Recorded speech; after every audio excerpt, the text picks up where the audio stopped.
భారత ప్రజలందరికీ రాజ్యాంగ దినోత్సవ శుభాకాంక్షలు.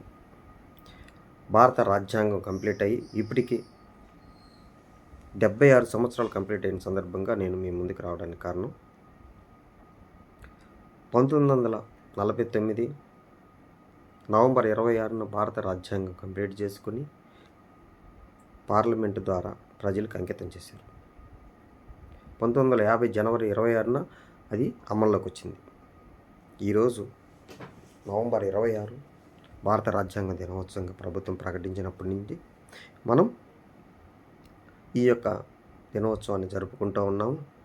అయితే మనం ముఖ్యంగా భారత రాజ్యాంగం గురించి కొన్ని విషయాలు తెలుసుకోవాలి. అది ముఖ్యంగా 1950 నుంచి అమల్లోకి వచ్చిన కాడి నుంచి 395 ఆర్టికల్స్గాను 22 భాగాలుగాను 8 షెడ్యూల్గా ఉన్నటువంటి భారత రాజ్యాంగం ఈ 76 సంవత్సరాల్లో పెరిగి అనేక అమెండ్మెంట్లు చేసినారు. భారత రాజ్యాంగానికి 448 ఆర్టికల్స్గా ఉంది, 25 భాగాలుగా ఉంది, 12 షెడ్యూల్గా భారత రాజ్యాంగం ఉంది. అయితే మేజర్గా ఈ భారత రాజ్యాంగం ఇంత గొప్పగా ప్రపంచంలోని అతిపెద్ద లిఖిత రాజ్యాంగంగా ఉండడమే కాకుండా ప్రజాస్వామ్య దేశంగా ఉంది. స్వేచ్ఛ, సమానత్వం, సౌభ్రాతత్వంతో భారత రాజ్యాంగం ప్రజలందరికీ స్వేచ్ఛనిచ్చింది. అయితే మన చుట్టుపక్కల ఉన్నటువంటి దేశాలైనటువంటి నేపాల్ కావచ్చు, మయన్మార్ కావచ్చు, బంగ్లాదేశ్ కావచ్చు, శ్రీలంక కావచ్చు, రాజ్యాంగ సంక్షోభాలకి గురై వాళ్ళ ప్రజలు ఎన్ని బాధలు పడుతున్నారో మనం కళ్ళ ముందు చూస్తూనే ఉన్నాం. భారత రాజ్యాంగాన్ని అంబేద్కర్ ఎంతో దృఢంగా రాశాడు. దీన్ని ఏనుగుతో పోలుస్తాం మనం, ఎందుకంటే అంత బలమైనది మరియు దృఢమైనది. మనం ఈ భారత రాజ్యాంగాన్ని ఈరోజు ఇంత గొప్పగా చెప్పుకోవడానికి ఇంకొక కారణం ఒకటి ఉంది. భారతదేశంలో అనేక మతాలు ఉన్నాయి, అనేక కులాలు ఉన్నాయి. వీళ్ళందరూ సమానంగా జీవించగలుగుతున్నారంటే అంబేద్కర్ ఒక మాట చెప్తాడు, ఈ రాజ్యాంగం ఎంత గొప్పదైనా దీనిని అమలు చేసే వాళ్ళు సక్రమంగా లేకపోతే ఈ రాజ్యాంగం ఎంత గొప్పదైనా కూడా ఎలాంటి ప్రయోజనం లేదండి. ఎన్నో ఉద్యమాలతో భారత ప్రజలు ఈ రాజ్యాంగాన్ని ఇప్పటికీ సజీవంగా నిలుపుకున్నందుకు ప్రజలందరికీ ధన్యవాదాలు. ఇప్పుడు మీ ముందుకి ఈరోజు రావడానికి ప్రధానమైన ఒక కారణం ఉంది. నవంబర్ 21 నుంచి అమలు చేస్తున్నటువంటి లేబర్ చట్టాలు ప్రభుత్వం హఠాత్తుగా తీసుకొని వచ్చింది. ఎందుకు? భారతదేశం 2029 నాటికి ప్రపంచంలో 3వ అతిపెద్ద జీడిపిగా ఎదగాలనుకుంటుంది. $5 ట్రిలియన్ ఎకానమీగా మారాలనుకుంటుంది. ఇప్పుడు 3వ అతిపెద్ద ఎకానమీగా ఉన్నటువంటి జపాన్ని దాటాలనుకుంటుంది. జపాన్ వాళ్ళ ప్రజల కోసం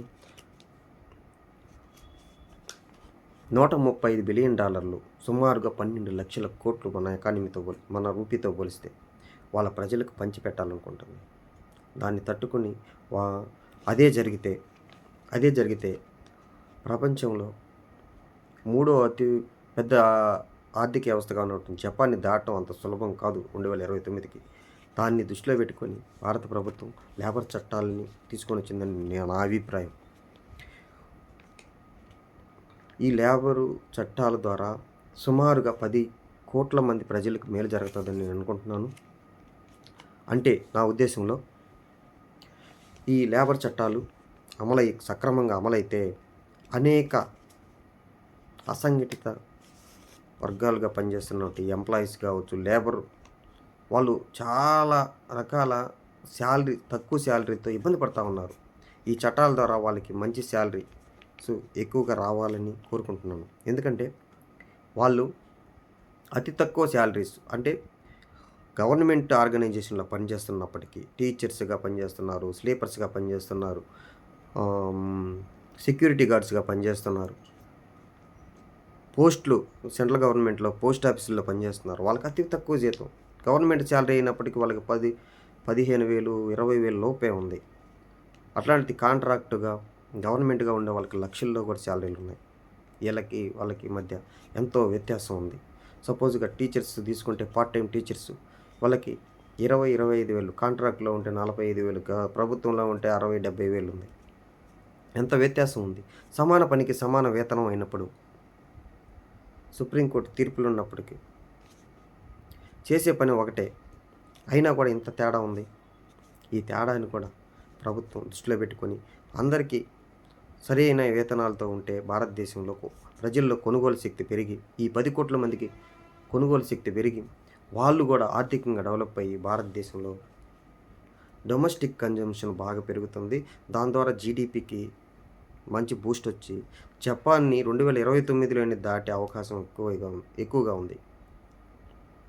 భారత ప్రభుత్వం ఇకనైనా మేలుకొని ఈ వ్యత్యాసాలు ఉన్నటువంటి ఈ శాలరీల వ్యత్యాసాలని సరిచేయాలని చెప్పేసి నేను మనస్ఫూర్తిగా కోరుకుంటున్నాను.